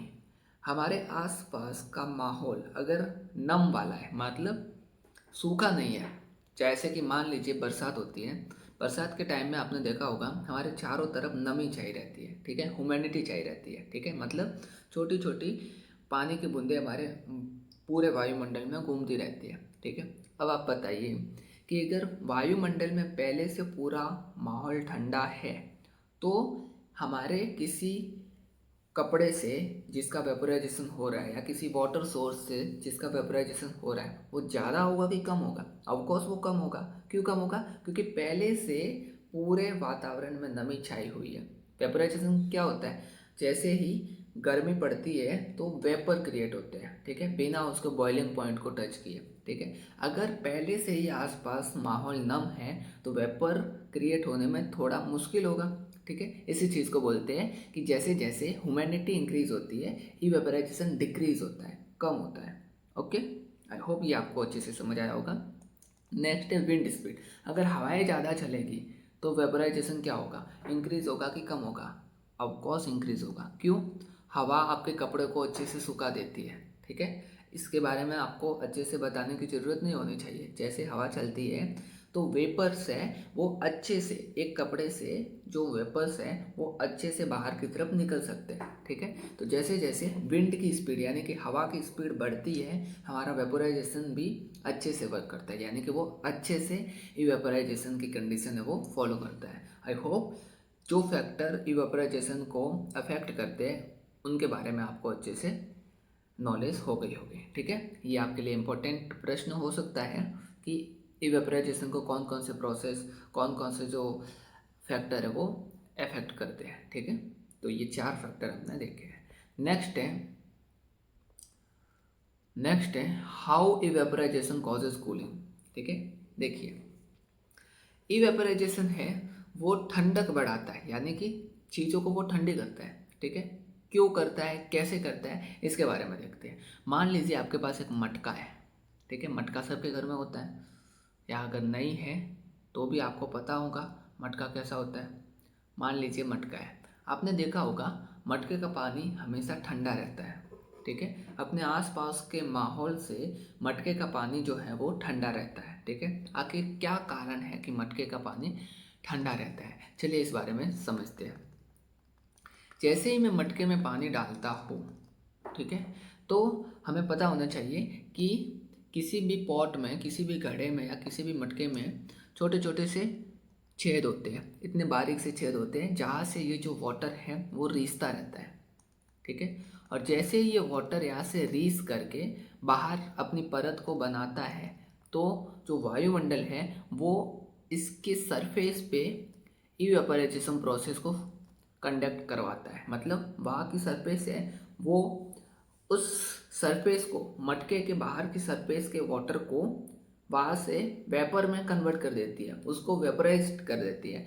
इसी प्रोसेस से क्या होता है कि जैसे ही यहाँ से वेपर होकर पानी जब बाहर उड़ जाता है भाप बन के, तो यहाँ का टेम्परेचर है वो लो हो गया। और जब टेम्परेचर लो हो गया तो यहाँ से जिसमें वाटर है, वाटर टेम्परेचर का एक गुण होता है कि वो हमेशा हाई से कम की ओर चलता है, ज़्यादा से कम की ओर चलता है। तो यहाँ से जो पानी है वो अपना टेम्परेचर बाहर की तरफ फैलाता है, बाहर की तरफ अपना टेम्परेचर है वो हीट करता है, ठीक है। इसीलिए मटके के अंदर का टेम्परेचर है वो डिक्रीज हो जाता है और बाहर का टेम्परेचर है वो एकदम मेंटेन हो जाता है। इसी टेम्परेचर को मेंटेन करने के चक्कर में मटके का पानी है वो ठंडा हो जाता है, ठीक है। तो आपके पास अगर सिंपली पूछा जाए कि यहाँ पर क्या प्रोसेस हुई, यहाँ पर इवेपोराइजेशन प्रोसेस हुई और इवेपोराइजेशन प्रोसेस से क्या हुआ, मटके का पानी ठंडा हुआ। मतलब इवेपोराइजेशन प्रोसेस जो है वो हमेशा कूलिंग का इफेक्ट क्रिएट करती है, मतलब ठंडक पैदा करती है, ठीक है। इसी को अगर आप एक और एग्जांपल से देखें तो जैसे ही आप नेल पॉलिश यूज़ करते हैं, ठीक है, आप में से बहुत सारी गर्ल्स हैं वो नेल पॉलिश यूज़ करती होगी, तो नेल पॉलिश रिमूवर करके एक सब्सटेंट आता है, ठीक है, जिसे हम कहते हैं एसीटोन। उस एसीटोन को अगर आप अपने हाथ पर लगाते हैं तो आपको ठंडक फील होती है, ठीक है। ऐसा क्यों होता है, ठीक है। मान लीजिए ये आपकी हाथ की स्किन है, ठीक है, ये आपके हाथ की स्किन है। यहाँ पर जब मैं एसीटोन लगाता हूँ तो एसीटोन है वो जल्दी से वेपर में कन्वर्ट होने वाला एक सब्सटेंट है, मतलब वो जल्दी से भाप बनकर उड़ जाता है। और जैसे ही मैं इसको हाथ पर लगाता हूँ तो यहाँ का जो टेम्परेचर है वो तो भाप बन के उड़ गया। और इस टेम्परेचर की रिकवरी करने के लिए आसपास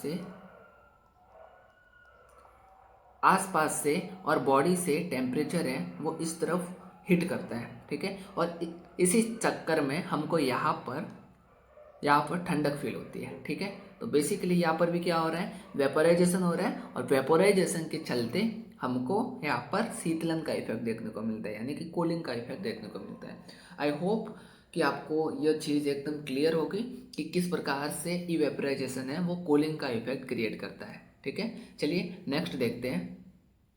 यहाँ पर कुछ डेली लाइफ एग्जांपल है जिसमें आपको अच्छे से समझ आएगा कि इवेपोराइजेशन किस प्रकार से कूलिंग इफेक्ट को क्रिएट करता है। जैसा कि मैंने आपको बताया अभी, एसीटोन जो कि नेल पॉलिश रिमूवर है, उससे कैसे आप कूलिंग इफेक्ट को देख सकते हैं। फिर हमने मटके के बारे में भी देखा है। फिर कॉटन क्लॉथ जो हमने सर्दियों में कपड़े सुखाने वाला भी एग्जाम्पल अभी देखा है, ठीक है। और water drops on cold glass, आपने देखा होगा कि जो ठंडा ग्लास होता है, ठंडा ग्लास जो होता है, ठंडे ग्लास के अंदर जिसमें ठंडा पानी भरा हुआ है, इसके चारों तरफ है वो छोटी छोटी बूंदें हैं वो जमा हो जाती है। ठीक है, इसके पीछे भी जो प्रोसेस वर्क करती है वो है इवेपराइजेशन। तो ये कुछ एग्जांपल हैं डेली लाइफ के, ठीक है, जो आपके लिए बहुत ज़्यादा हेल्पफुल है। ठीक है, एग्जांपल्स बहुत बार पूछे जाते हैं। अगर आप कोई भी डेफिनेशन लिख रहे हैं तो आपको ये आदत बना के रखनी है कि हर डेफिनेशन में उसका एक एग्जांपल या दो एग्जांपल लिखने ही हैं। ठीक है, ये आपके प्रश्न को बहुत ज़्यादा ब्यूटीफुल बनाते हैं और आपके जो नंबर है वो इंक्रीज होने के चांस है वो बढ़ जाते हैं। ठीक है, चलिए नेक्स्ट देखते हैं। ओके, हमने इस चैप्टर में देखा कि किस प्रकार से मैटर है उसको हम फिजिकली और केमिकली बेस पर अलग अलग पार्ट्स में डिवाइड कर सकते हैं, जिसमें हमने फिजिकल बेस पर उसको सॉलिड स्टेट, लिक्विड स्टेट और गैसीय स्टेट में डिवाइड किया। ठीक है, जो आपके चैप्टर के लिए इनफ था। ठीक है, इसके अलावा आपकी दो और स्टेट होती है जो आपको हायर क्लास में बहुत ज़्यादा यूज़फुल रहेगी। हम वहाँ यहाँ पर बस उसकी डेफिनेशन देख रहे हैं कि आखिर वो दोनों स्टेट होती क्या है। ठीक है, ओके, वो दोनों स्टेट होती है प्लाज्मा और बीईसी। प्लाज्मा और BEC, BEC means Bose Einstein condensate. Bose Einstein condensate के बारे में हम और अच्छे से आने वाली क्लासेस में देखेंगे कि किस प्रकार से हमारे इंडियन साइंटिस्ट जो है बोस, उन्होंने अपनी थ्योरी को सिद्ध करने के लिए आइंस्टाइन की हेल्प ली थी, इसीलिए इस थ्योरी में आइंस्टाइन का नाम भी जुड़ जाता है। ठीक है, वैसे ये जो थ्योरी है वो बॉस की है, जो कि अपने इंडियन साइंटिस्ट है, बट इनको आइंस्टाइन ने थ्योरी को प्रूफ करवाने में, यानी कि थ्योरी को एकदम क्लासिफाई करवाने में, प्रूफ करवाने में हेल्प की थी। इसीलिए इनकी इस थ्योरी में बीईसी यानी कि आइंस्टाइन का नाम भी इन्वॉल्व हो जाता है। ठीक है, उसके बाद एक जो मैटर की एक्स्ट्रा स्टेट आती है वो है प्लाज्मा स्टेट। जब मैं गैस को गर्म कर देता हूँ, मान लीजिए गैस है, ठीक है, गैस मॉलिक्यूल्स है, गैस मॉलिक्यूल्स है, हमने देखा कि गैस मॉलिक्यूल्स को जब हम गर्म करते हैं तब क्या होता है। ठीक है, हमने देखा कि जैसे ही मैं लिक्विड को गर्म करता हूँ तो गैस में कन्वर्ट हो जाती है। अब गैस को गर्म करेंगे तो क्या होगा, गैस को गर्म करेंगे तो ionised form of ionised form बनती है, आयोनाइज्ड फॉर्म ऑफ गैस बनती है। ठीक है, आयोनाइज्ड मतलब वो गैस के आयंस बनते हैं, पॉजिटिव्स और नेगेटिव आयंस बनते हैं। इसी आयंस वाली गैस को हम कहते हैं प्लाज्मा स्टेट ऑफ मैटर। ठीक है, और ये जो प्लाज्मा स्टेट ऑफ मैटर है और बीईसी जो है, बोस आइंस्टीन कंडेंसेट, ये दोनों स्टेट आपके सिलेबस में नहीं है, इसीलिए आपको इसको याद करने की या लिखने की ज़रूरत नहीं है। पर ये आपके दिमाग में होना चाहिए कि मैटर की बेसिकली 5 स्टेट होती है, जिसमें से हमने आपको सॉलिड, लिक्विड और गैस के बारे में पूरा डिटेल में डिस्क्रिप्शन दिया है। और जो प्लाज्मा और बीईसी स्टेट है वो आने वाली हायर क्लास में हम उसके अच्छे से पढ़ेंगे। अभी के लिए आपके लिए वो कोई काम की नहीं है। ठीक है, तो यहाँ तक आपका जो चैप्टर नंबर 1 है वो एकदम क्लियर हो जाता है। हमने इस चैप्टर में बहुत सारी चीज़ें देखी। हमने इस चैप्टर में देखा कि किस प्रकार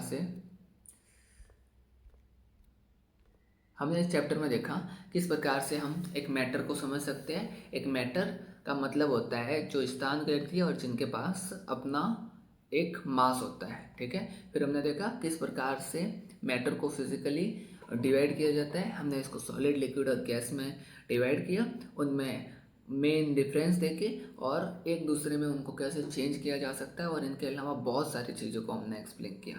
आई होप पूरे चैप्टर में कोई भी टॉपिक्स आपसे रहा नहीं है। अगर किसी टॉपिक में कोई भी डाउट है तो आप अभी कमेंट कीजिए हमें, हम आपके डाउट्स का सॉल्यूशन ज़रूर से देंगे। इसके साथ हमारी नेक्स्ट क्लास में हम चैप्टर नंबर 2 स्टार्ट करने वाले हैं। आई होप ये क्लास आपके लिए बहुत ज़्यादा इंपॉर्टेंट रही होगी और आपको ये अच्छे से समझ आई होगी। अगर वीडियो पसंद आया हो तो इसे लाइक करना बिल्कुल ना भूलें और अपने दोस्तों के साथ इन्हें शेयर करना बिल्कुल ना भूलें, ताकि वो भी इस पूरे चैप्टर को रिकवर कर सके। ठीक है, तो मिलते हैं नए चैप्टर में, तब तक के लिए थैंक यू फॉर वॉचिंग।